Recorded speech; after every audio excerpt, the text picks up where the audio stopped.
Table 9-5, we're going to talk about coronary circulation. So we already covered structures of the heart and how blood flows through the heart. But the heart itself is a muscle and needs its own blood flow to actually feed oxygen to the muscle. So two different things happening. To start, we have the right coronary artery, which you see coming off of the aorta running down here. The left coronary artery on this heart, we actually don't see, but it would go right under that pulmonary trunk. And then we see some of the divisions coming out. This heart, we just see 1 centimeter of left coronary artery right there. And then you see when it splits off to the front and to the side, then it becomes 2 things. So we have just a little sliver we could show you right there of left coronary artery. I'll move my finger a little bit. Oh, good. So if I open that, do you see that? Just this segment right next to my thumb. Yep, there you go. Okay.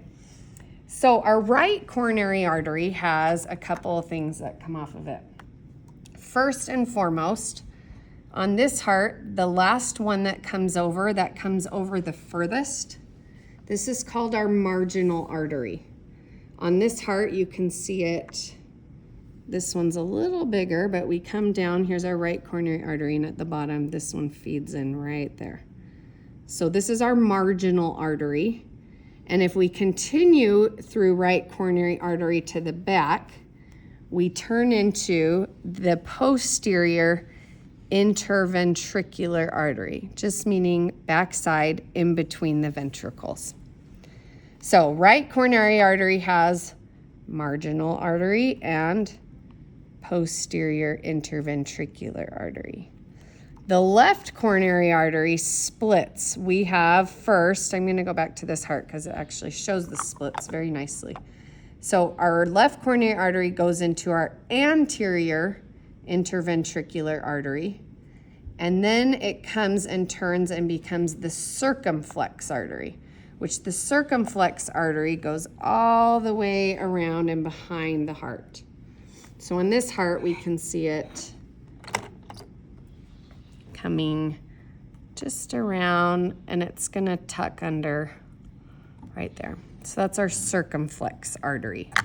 Now our veins run with the arteries that we just learned. They just have totally different names.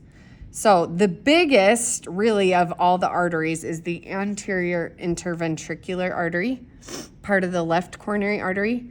The vein that runs with that, and I'll show you here too, is called the great cardiac vein. And it's the biggest.